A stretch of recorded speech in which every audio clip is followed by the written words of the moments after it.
다들 처음 보면 저를 외국인인 줄 많이 착각하시더라고요.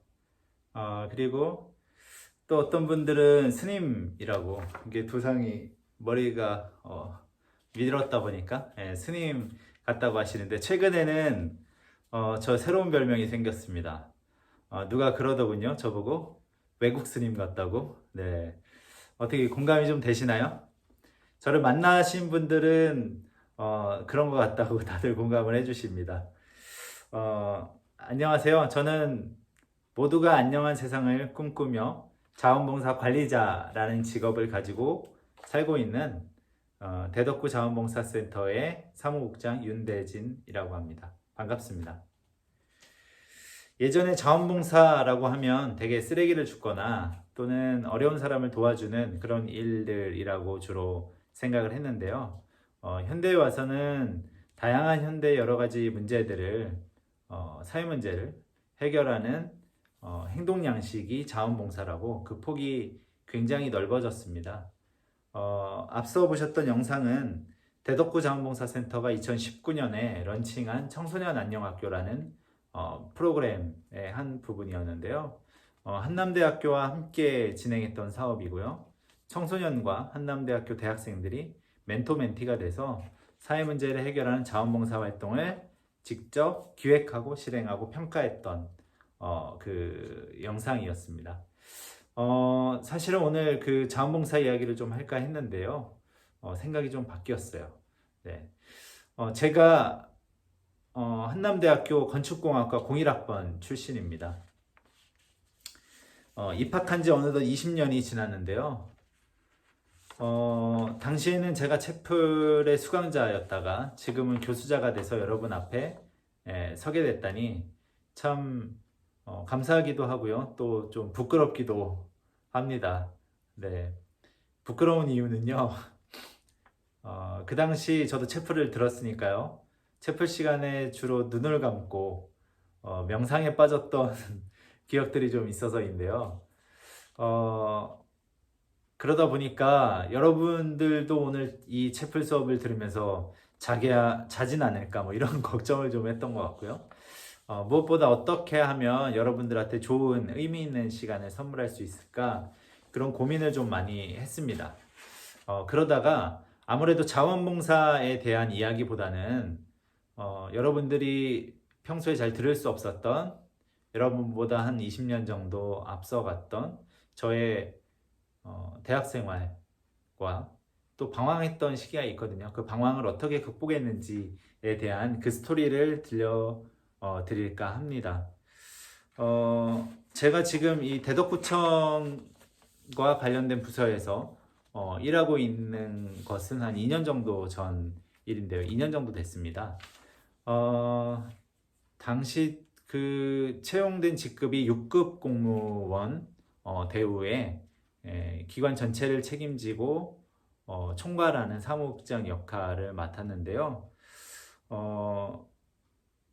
이제 누가 기록하지 않게 공식적 기록은 아닙니다만 비공식적으로 전국 최연소 사무국장이라는 타이틀을 얻기도 했고요.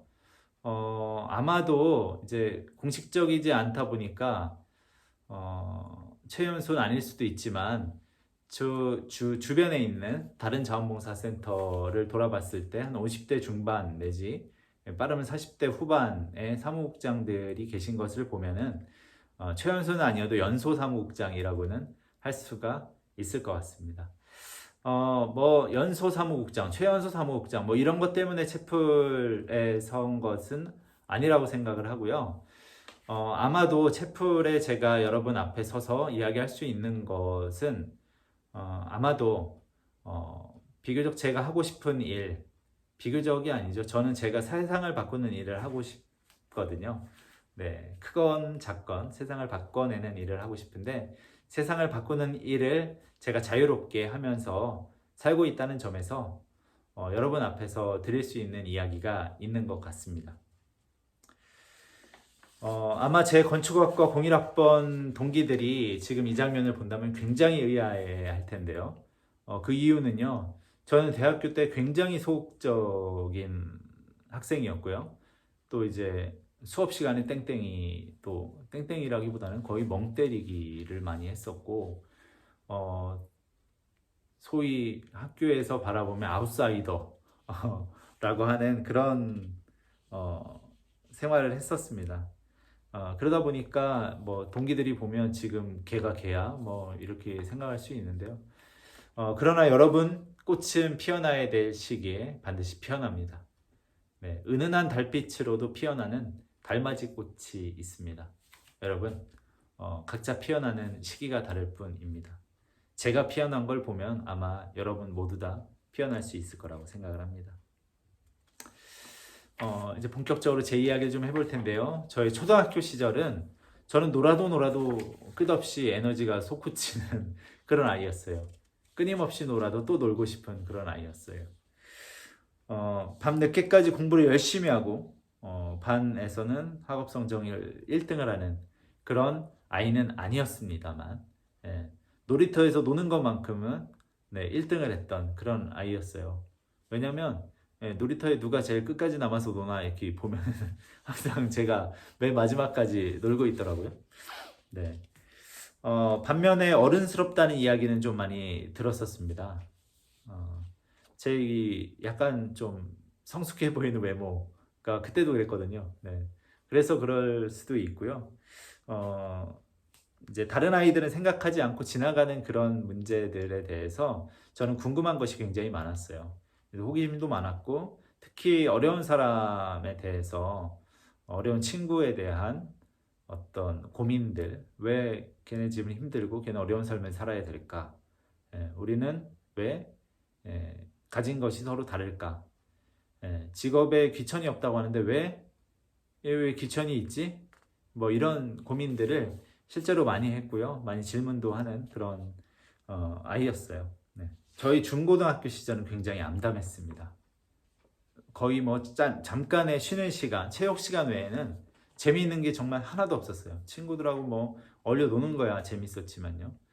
네, 왜 공부를 하는지, 왜 지금 학교에 있어야 되는지, 왜 공부를 하지 않으면 안 되는지, 뭐 이런 것들에 대한 끊임없는 질문을 계속 했던 것 같아요. 어쩌면 학교 다닌 게 다행이다 싶을 정도였습니다. 그렇지만 그렇게 수없이 질문했지만 제 답을 찾을 수가 없었어요. 그리고 누구도 저한테 그런 답을 제시해 주지 못했던 것 같습니다. 그래서 저는 매일매일 운동으로 스트레스를 풀었습니다. 야구, 농구, 축구 할 것 없이 모든 운동을 다 했고요. 그리고 이제 고3 때, 심지어 이제 고3 때 친구들이 이게 학급에서 반대항으로 경기도 하고 하잖아요. 제가 다른 반하고 경기를 너무 많이 잡아서 저 때문에 공부를 못하겠다고 하는 얘기가 있을 정도로 정말 운동을 많이 하고 그걸로 스트레스를 풀었습니다. 그러다 자연스럽게 대학에 진학을 했던 것 같아요. 뭐 진로에 대해서 고민하고 어떤 직업을 가질지 충분히 고민하고 진로를 선택해야 했으나 고민은 했으나 답을 정확히 찾지 못한 상태로 진로를 선택을 했고요. 저 같은 경우는 직업적성 검사 혹은 심리 검사, 뭐 성격 검사 이렇게 하면요, 이제 뭐 건축 설계사 뭐 이런 것들이 주로 눈에 많이 띄었어요. 그래서 저도 자연스럽게 건축공학과에 입학을 했고 건축 설계사를 꿈꾸며 학창 대학교 시절을 보내기 시작했습니다. 아마 많은 대학생들이 그런 비슷한 시행착오를 겪고 있을 거라고 생각을 하는데요. 그렇게 막연하게 선택한 진로는 막연한 결과를 초래하죠. 네. 대학 시절에 방황이 시작됐습니다. 네. 그전에는 학교를 다녀야 되는 어떤 구속이 있었습니다만 대학엔 아무래도 자유가 있잖아요. 자유가 찾아오니까 저는 학과를 멀리하고 수업 시간에는 앉아있지만 마음은 다른 곳에 가 있는 그런 상태를 항상 유지하면서 시간을 좀 보냈던 것 같습니다. 뭐 동아리 생활을 하면 좀 낫다 하는 얘기를 들어서 동아리도 이 동아리 저 동아리 정말 조금씩 기웃거리기만 했지 어느 곳 하나 발 담글 수가 없었고요. 유일하게 제가 발을 담그고 정말 몰입했던 것 중에 하나가 제가 학교 다닐 당시에 정말 유행했던 것이 PC방이었거든요. 처음 생긴 지 아직 5년이 되지 않았을 때였는데 그때 제 모든 삶의 에너지를 PC방에다 투입했던 것 같습니다. 네, 그래서 정말 많은 시간을 허비했었습니다. 몇몇 선배들이 저한테 조언을 해주기도 했죠. 이렇게 뭐 진로에 대해서 방황하는 후배들이 보이니까. 그런데 그 이야기가 들어오지 않았어요. 네. 그것은 이제 그 선배들과의 저와의 신뢰관계가 그만큼 쌓이지 않았던 문제도 있었을 거고요. 저희 고민은 이제 다른 곳에 있었기 때문이었던 것 같습니다. 그러다가 운명처럼 몇 가지 계기를 만났습니다. 지금 돌아보니 그 계기가 바로 제 인생의 변화 포인트였다고 생각을 하고요. 그 변화 포인트라고 생각했던 세 가지를 여러분들과 공유하려고 합니다. 첫 번째 변화 포인트, 바로 멘토입니다. 제 삶에 신뢰하는 사람이 나타났습니다. 그분은 지금껏 제가 만난 사람 중에 저의 잠재력을 의심하지 않은 유일한 사람이었습니다. 이전에 저는 대개 사람들과 의례적인 관계를 맺고 있었는데요. 그분과의 관계는 그러지 않았습니다. 그분은 언제나 제게 잘할 수 있다고 응원을 해줬고요. 분명 나는 아무것도 가진 게 없는 것 같은데 제게 어떤 능력이 있다면 칭찬하고 끝까지 믿어줬습니다. 때로는 어떤 장애물에 막혀서 힘들어할 땐 저와 함께 하겠다고 든든히 힘을 북돋아 주었습니다. 저는 그런 멘토의 신뢰를 받으며 스스로 조금씩 자신감을 쌓아가기 시작했습니다. 이전에는 두려움이 많아 어쩔 줄 몰랐고 그저 제자리에만 머물렀던 사람이었는데 조금씩 자신감을 갖게 된 것이죠. 한 번은 제가 인간관계에서 어떤 상실감으로 인해 매우 아파했을 때입니다. 저는 너무나도 아팠고 이전에는 제가 누군가에게 감정 표현을 하지 않았는데 저도 모르게 그분 앞에 찾아가 약 30분 넘게 울었어요. 저는 아무 말도 하지 않고 울었고요. 그분은 역시 저에게 아무 말도 하지 않고 함께 있어 주었습니다. 저는 그분과 관계에서 매우 중요한 진리를 깨달았습니다. 세상에서 가장 큰 공감은 잘 들어주고 조언하는 것이 아니라 그 사람의 영혼과 함께 머무는 것이구나 라는 것이죠. 그는 그것을 경험하게 해준 사람입니다. 저는 그분과의 관계 이후 제가 두려워하는 것들에 대해서 도전하기 시작했습니다. 삶에 대한 의욕이 생겨난 것이죠. 이쯤 되면 어떤 사람이었는지 좀 궁금하실 텐데요. 짧게 설명드리면 저와 한 10살 정도 차이 났던 저보다 위에 남자분이셨고요. 그분은 철학과 심리학에 관심이 많이 갖고 있던 선생님이셨습니다. 종교적으로 이야기하자면 교회의 성직자 이런 분, 훌륭한 그런 분들이라고 생각하면 될 것 같습니다. 대개 멘토라고 했을 때 우리가 착각하는 것이 있습니다. 유명한 교수나 잘나간 선배 이런 사람들을 말이죠. 그러나 제가 생각하는 멘토의 중요한 속성은 나와 통하는 사람이어야 한다는 것입니다. 나와 통하는 사람이 사회적으로 저명한 그런 사람일 수도 있지만요. 사실 아닐 확률이 더 높은 거겠죠. 누가 여러분의 멘토가 될 수 있을까요? 지방의 한 소도시에서 살던 제겐 어쩌면 행운처럼 만나게 된 그런 사람이었습니다. 아니면 운명 같은 사람이었을지도 모릅니다. 중요한 건 행운이든 운명이든 저는 멘토와의 만남을 통해서 제 삶이 아주 달라졌다는 것인데요. 여러분 주변에도 분명 여러분과 통하는 그런 존재가 있을 거라고 생각을 합니다. 그것이 사람일 수도 있고 또는 사람이 아닌 어떤 다른 모습일 수도 있습니다. 그것이 언제 어떻게 오게 될지는 아무도 알 수 없습니다. 제가 여러분께 당부드리고 싶은 것은요. 그것을 간절한 마음으로 기다리고 또 이미 나타났을 수도 있는 그 멘토를 주변에서 잘 찾아보라고 말씀드리고 싶습니다. 이것이 제가 오늘 여러분께 드리는 첫 번째 메시지입니다. 여하튼 제 인생은 그 멘토와의 만남을 통해서 조금씩 성장하기 시작했습니다. 그 하나로만 바뀐 것은 아닙니다. 제가 그렇게 조금씩 자신감을 찾아가고 있을 때쯤에 바로 두 번째 계기를 만났습니다. 그것은 다양한 성취감에 대한 경험이었습니다. 아무것도 하지 않을 때는 절대 알 수 있는 것들이 아니었습니다. 그런데 자신감이 조금씩 생겨나고 있을 때쯤에 저는 뭔가를 해내기를 계속 반복을 했습니다. 아주 작은 것에서부터 아주 큰 프로젝트까지 말이죠. 예를 들자면 운전면허 취득하기, 그 다음에 아르바이트 하기, 노가다 40일 도전하기, 또 제가 믿는 종교에서는 어린이들을 한번 가르쳐 보기. 좀 더 큰 성취감으로는요, 제가 사실 되게 수줍어하는 성격이었는데 뭔가 대학에서 발표할 때나 조장 또는 어디서 리더 같은 것들을 한번 경험해 보기, 이런 것들에서부터요. 또 대학 때는 군대에 가야 되잖아요. 그래서 군대를 좀 더 적극적으로 갈 수 있는 방법은 뭐가 있을까 고민하다가 대학에서 ROTC에 한번 지원해 보기, 이런 것들을 하나씩 성취해 나가고 있었습니다. 그리고 저는 큰 목표를 걸고 그걸 가지고 실패하는 것보다는 사실 작은 성취감을 쌓는 것이 더 행복했습니다. 그래서 보다 작은 것부터 할 수 있는 것들을 시도했습니다. 물론 실패도 많이 했습니다.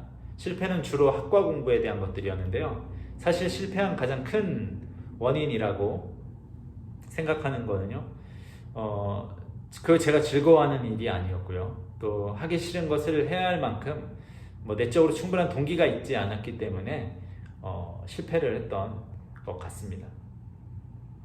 저는 제가 즐거워하고 행복해하는 것들을 하나씩 성취했습니다. 그리고 그런 성취들은 제게 커다란 내적인 성장을 가져다 줬습니다. 제가 여러분들께 하나 전하고 싶은 말이 있습니다. 이 얘기는 사실 좀 조심스러운 마음으로 전하는 거긴 한데요. 하지만 여러분들께는 누군가는 꼭 해주고 또 끊임없이 반복해줘야 되는 이야기가 아닌가 싶어서 여러분을 응원하는 마음으로 전하는 말입니다. 20세기의 3대 철학자로 꼽히는 칼 마르크스라고 하는 사람이요, 인간은 노동을 통해서 자신을 표현하는 존재다 라고 이야기를 했습니다. 그러나 우리 사회는 그런 노동, 취업, 이것을 사회적 성공의 척도로만 삼고 있습니다. 그리고 돈으로 무엇이든 사고 팔 수 있는 우리가 살고 있는 이 신자유주의 세계에서는 그것들이 계속 가능하도록 하고 있습니다. 그러나 여러분의 취업은, 직장은, 일은, 노동은 수단이 아닙니다. 자신의 고유한 인생 그 자체입니다. 세상의 흐름 속에 잊고 살게 되지만 우리가 그것을 잊었다는 사실마저도 잊어버려서는 안 됩니다. 나의 고유한 속성이 무엇인지, 내가 무엇을 할 때 행복한지, 내가 소중히 여기는 가치는 무엇인지 끊임없이 탐구하고 또 이야기를 해야 합니다. 선은 수많은 점들의 합이라고 하죠. 행복한 인생은 바로 행복한 순간의 합이라고 생각을 합니다. 미래의 행복을 위해 오늘의 행복을 담보로 맡기고 불안한 미래에 대해서 오늘의 많은 시간을 투자하는 것은 도박과 같은 일입니다. 게다가 코로나와 같이 세계의 가치 전체가 흔들리는 순간이 언제 오게 될지 모릅니다. 그때는 쌓아온 모든 것들이 의미가 사라져버릴 수도 있습니다. 비단 코로나에 대한 문제가 아니더라도 인생에는 수많은 변수가 있기에 낮은 확률의 도박에 지나지 않을 수 있습니다. 그러니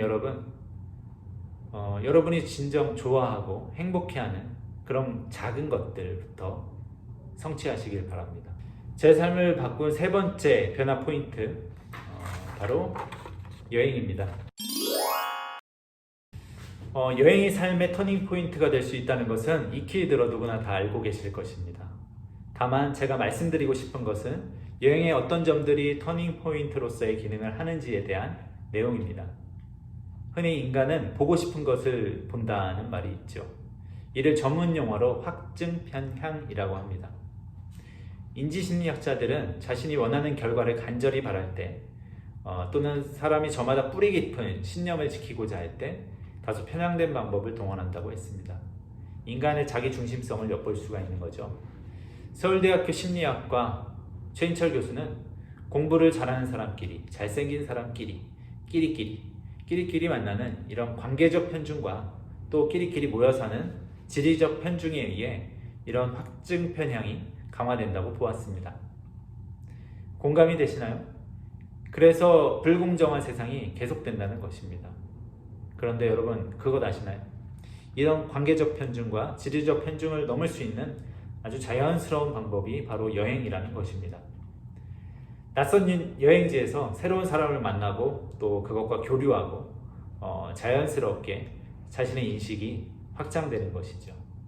때로는 그 속에서 새로운 삶의 가치를 발견하기도 하고 자기 길에 대한 확신을 갖게 되기도 합니다. 그래서 누군가는 여행을 인생학교라고 말하기도 했습니다. 일본의 유명 경영인 오마이 게니치는 이렇게 이야기했습니다. 인간을 바꾸는 세 가지 방법으로 공간을 바꾸는 것, 만나는 사람을 바꾸는 것, 시간을 바꾸는 것이라고 했습니다. 이 역시도 시간과 공간, 사람이 바뀌는 여행의 속성과 같다고 볼 수가 있겠는데요. 여러분은 어떤 삶을 살고 있습니까? 얼마나 여행을 하고 계신가요? 우리는 캠퍼스에서 주로 비슷한 시간에 거의 바뀌지 않은 공간 속에서 교수님, 학생 등 비슷한 종류의 사람만을 반복적으로 만나고 있지는 않은가요? 어쩌면 당신의 삶이 바뀌지 않고 또 계속 비슷한 궤도를 도는 이유가 당신의 관계적 편향과 지리적 편향 이런 것들 때문은 아닐까요? 빛나는 청춘의 시기, 대학교 캠퍼스에만 머물지 않고 인생학교, 바로 여행을 통해서 즐겁게 배워보는 것은 어떨까요? 저는 대학교 때부터 지금까지 때마다 여행을 다닙니다. 제가 기억하는 가장 첫 번째 여행은 부산으로 여행이었는데요. 특이했던 건 무전여행이었어요. 정말 많이 고생했던 기억이 납니다. 그리고 고생한 만큼 얻은 것도 굉장히 많습니다. 그리고 틈틈이 도보여행도 하고요. 대중교통 여행도 하고 때론 차를 제가 직접 몰고 가는 여행을 하기도 했습니다. 한 번은 아주 낯선 해외로 가서 아주 큰 문화적 충격을 받아보기도 했습니다. 생각해보면 꼭 멀리 떠나는 것만이 여행이라고는 할 수 없습니다. 새로운 환경, 새로운 사람이 있는 곳이라면 어디든 여행이라고 할 수가 있겠습니다. 그런 면에서 어쩌면 군대라는 곳도 여행이라고 볼 수 있을 수도 있어요. 물론 이제 그것이 비자발적인 것이라는 차원에서는 아주 괴로운 여행이라고 할 수 있겠죠. 하지만 군대에 다녀와서 사람 됐다고 하는 사람들이 종종 있는 것을 보면요, 개인이 갖고 있는 자기 중심성, 확증 편향 이런 것들을 깰 수 있는 계기가 되는 것은 분명한 것 같습니다. 저의 자기 중심성, 또 확증 편향, 관계적 편향, 지리적 편향 이런 것들은요, 여행을 통해 많이 깨지고 또 넓어졌습니다. 그리고 삶의 전환 포인트를 갖게 됐습니다. 정말 이후에 삶이 달라지더라고요. 물론 그것이 사회적인 성공의 척도와는 거리가 좀 있을 수는 있습니다만 분명한 것은 저는 이전보다 삶이 훨씬 더 행복해졌습니다. 네, 이제 좀 마무리 해볼까 합니다. 어떻게 들으셨는지 모르겠네요. 학생 여러분, 불안한 세상 속에서 함께 할 수 있는 멘토를 기다려보는 건 어떨까요? 작은 성공 경험들을 이렇게 차곡차곡 쌓아보는 것은 어떨까요? 마지막으로 두려움 너머로 한번 여행을 떠나보는 것은 어떨까요? 저의 삶은 멘토와 성공하는 성취 경험들 그리고 여행을 통해서 많은 부분이 달라졌습니다. 지금 대학교 청년들 아주 어려운 시기를 겪고 있는 여러분의 삶도 행복해지길 두 손 모아 응원하겠습니다.